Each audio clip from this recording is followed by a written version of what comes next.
इस कार्यक्रम के पुण्यार्चक हैं श्री पार्श्वनाथ दिगंबर जैन मंदिर कमेटी, कछार गांव बड़ा, जिला कटनी, मध्य प्रदेश।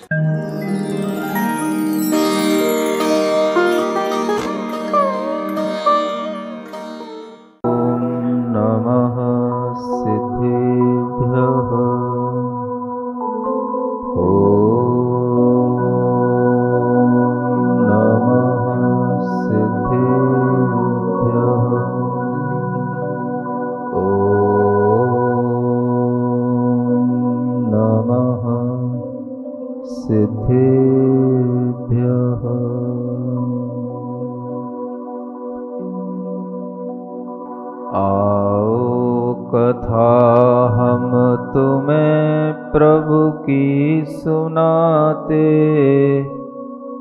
श्री रामचंद्र मुनि के गुण गीत गाते। मर्याद निष्ठ पुरुषोत्तम मोक्षगामी, ध्याओ सदा हृदय में बनने अकामी। हैं 20 वे जिन अहो मुनि सुव्रतार्य, इक्ष्वाकुवंश रघुवंश बना महार्घ्य।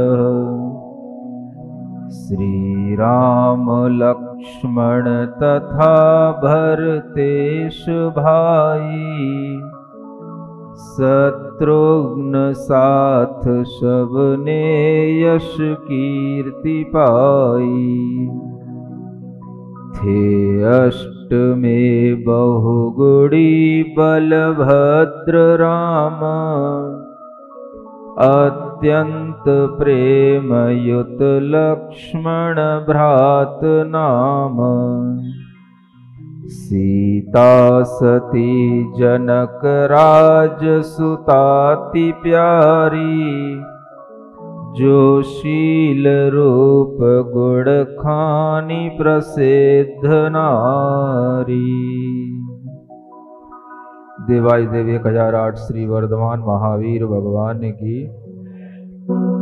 श्री 1008 राम भगवान की, परम पूज्य आचार्य गुरुवर श्री विद्यासागर जी महाराज की। सभी चल करके वहां आए जहां श्री राम बैठे थे। बढ़े लक्ष्मण खड़े आगे, शीस चरणों नवाते थे।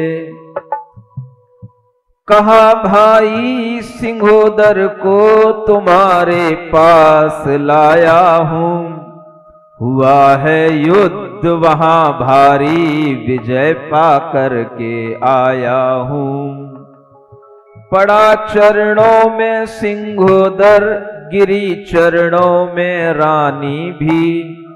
क्षमा कर दीजिए स्वामी, मैं अपराधी कहाया हूं। बुलाया वज्र कर्ण को भी, कहा श्री राम ने उससे। कहो क्या दें सजा इसको, इसी कारण बुलाया है। समझ आ रहा है सबको क्या हुआ? लक्ष्मण जी ने उस राजा सिंहोदर को राम के सुपुर्द कर दिया और कहा कि अब आपका जो हमारे लिए आदेश था वो आदेश हमने पूरा कर लिया है, अब आगे का काम आप संभालिए। श्री राम ने देखा सिंहोदर आया है और सिंहोदर का अगर भाव दुर्भाव के रूप में बदला था तो वज्रकर्ण के प्रति बदला था, तो उन्होंने वज्रकर्ण को भी बुलवाया और कहा कि वज्रकर्ण आप ही बताओ कि इसको क्या दंड दिया जाए। किससे पूछा? बोला तो करो। वज्रकर्ण से पूछा, क्योंकि सिंहोदर ने वज्रकर्ण को बंदी बनाया था, तो उन्होंने वज्रकर्ण से ही पूछा कि बताओ इसको क्या दंड दिया जाए। वज्रकर्ण कहने लगा हो करके गंभीर, यह स्वामी होते मेरे क्षमा करो रघुवीर। क्या कहा वज्रकर्ण ने? ये तो मेरे स्वामी हैं, मेरे राजा हैं, पहले भी थे, आज भी हैं, आगे भी रहेंगे, इसलिए हे रघुवीर, हे श्री राम, इनको क्षमा करो। और उन्होंने जब यह सुना तो वज्रकर्ण के लिए यह सोच करके कि देखो वज्रकर्ण कितना क्षमावान है, दयावान है, और ये दया क्षमा ऐसे गुण हैं जो बड़े बड़े वीर पुरुषों के अंदर हुआ करते हैं। यूं ना समझे कि दया करना, क्षमा धारण करना ये कायरों का काम है, ये दीनों का काम है, ये दीनों का नहीं, ये वीरों का काम है। जिसके अंदर दया भाव होगा उसी के अंदर क्षमा का भाव होगा। आप किसी को क्षमा तब कर सकते हैं जब आपके अंदर उसके प्रति दया का भाव हो।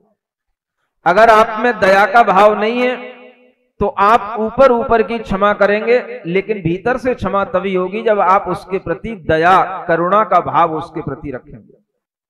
अगर आपसे कोई बुरा कह देता है, आपका कोई बुरा कर देता है, तो आपको भी बुरा लगने के कारण से उसके प्रति क्रोध आता है और आप सोचते हैं कि हम इसको भी बुरा कर दें, इसको भी गाली दे दें, इसके लिए भी कुछ अपमानित कर दें या इसकी हिंसा कर दें। लेकिन जैसे ही आपके अंदर दया का भाव आएगा, आप विचार करेंगे नहीं नहीं, हम कभी किसी को मार नहीं सकते, हम कभी किसी के लिए बुरा नहीं सोच सकते, ये हमारे अंदर का दया भाव ही उस जीव के लिए क्षमा करने को हमें प्रेरित करता है।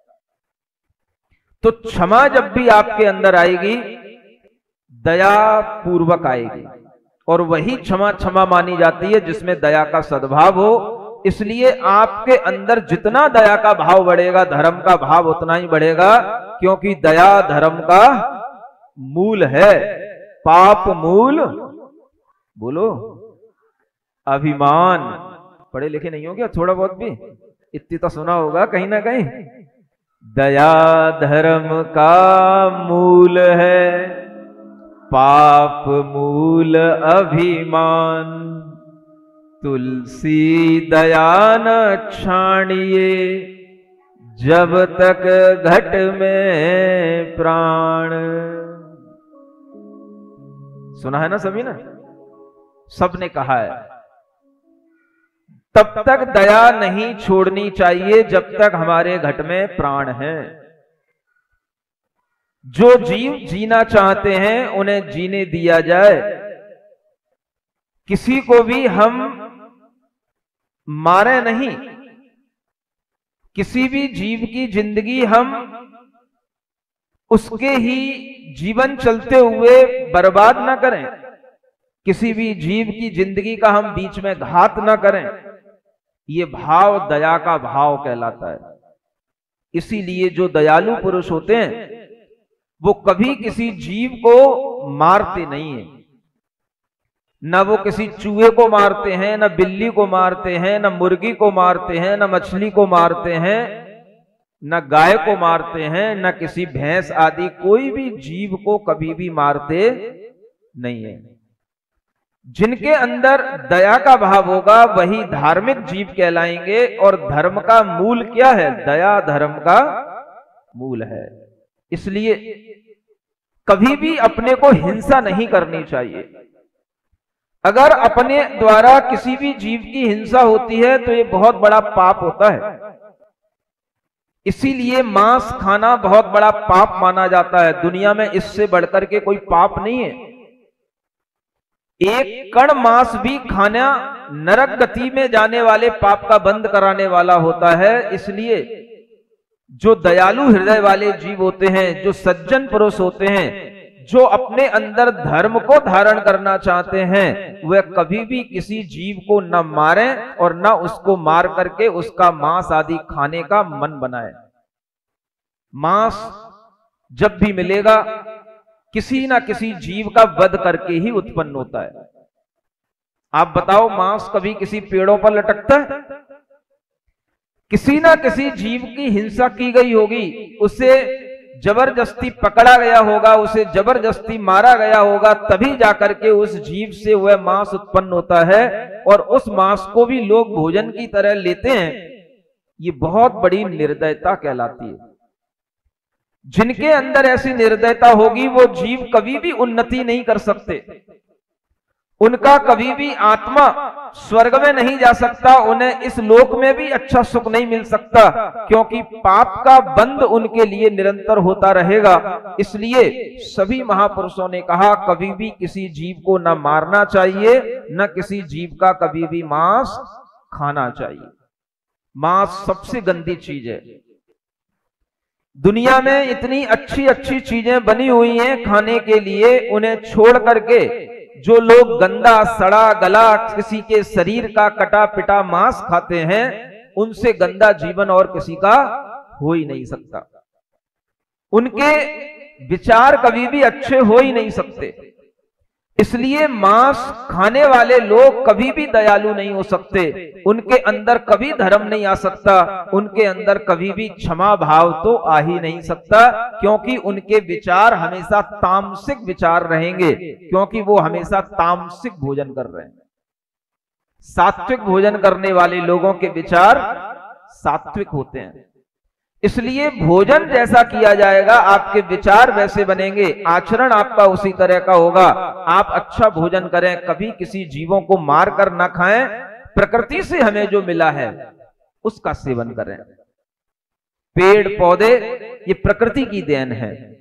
फल फूल साग सब्जियां दाल चावल गेहूं आज अनाज ये सब हमें प्रकृति से मिलते हैं, और प्रकृति से जो भोजन मिलता है वह किसी भी जीव को मार करके नहीं मिलता है। उसमें कोई जीव चिल्लाता नहीं है, चीखता नहीं है, वह सब प्रकृति प्रदत्त भोजन है जो इस धरती की देन है। ये सिर्फ मनुष्यों के लिए इस तरह का भोजन होता है, और मनुष्य भी अगर मांसाहारी बनने लग जाए तो समझो कि अब इस संसार में शैतानियत बढ़ती चली जा रही है, इस संसार में दया धर्म का अभाव होता चला जा रहा है, और इस संसार में लोग इंसान से हैवान बनते चले जा रहे हैं, जो मांस खाकर के इस संसार में पाप को बढ़ा रहे हैं।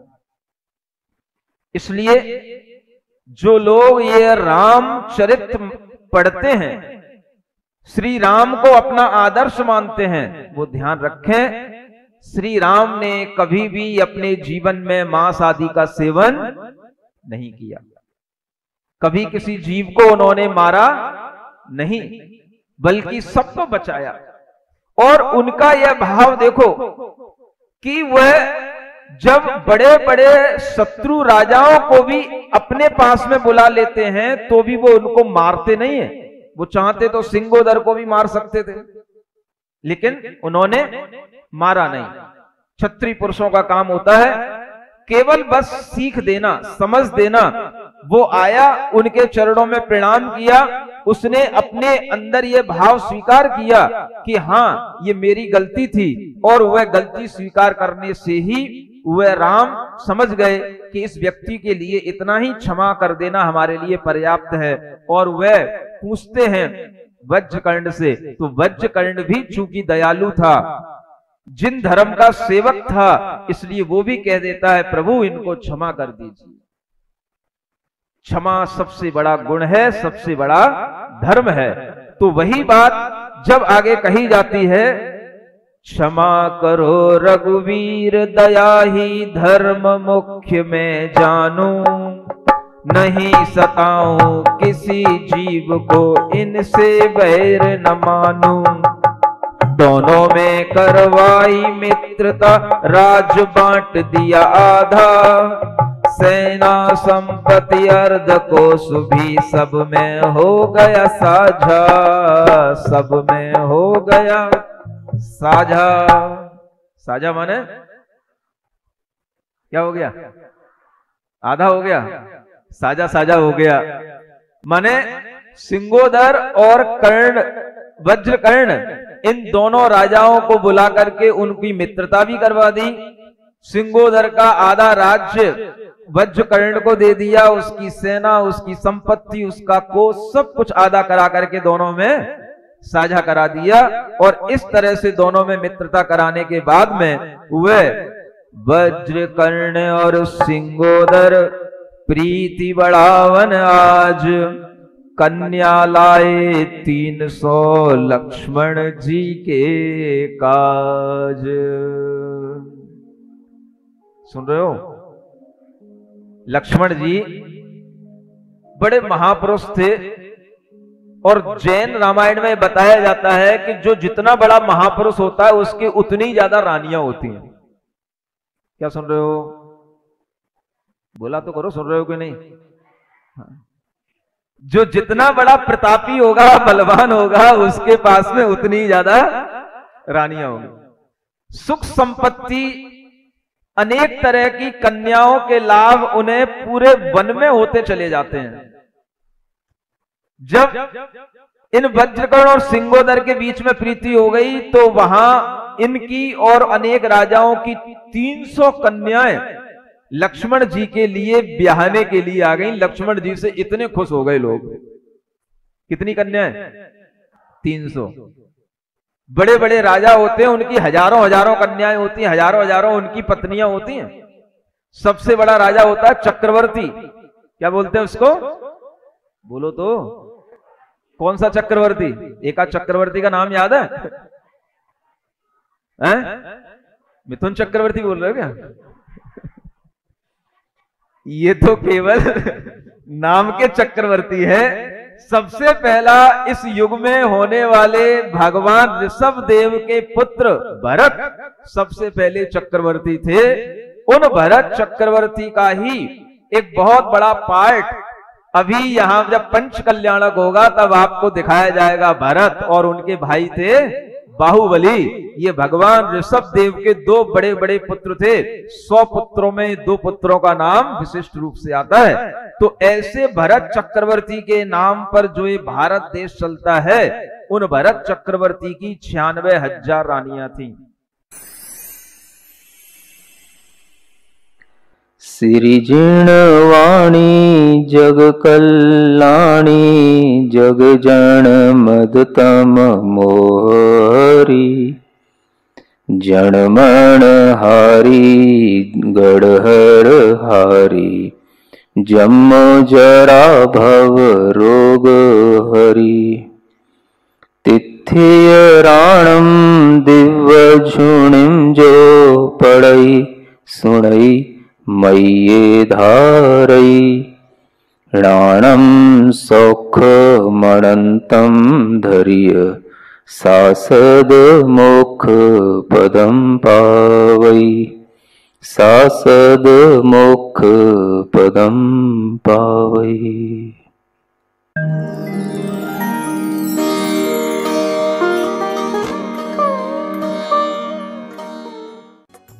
इस कार्यक्रम के पुण्यार्जक थे श्री पार्श्वनाथ दिगंबर जैन मंदिर कमेटी, कछार गांव बड़ा, जिला कटनी, मध्य प्रदेश।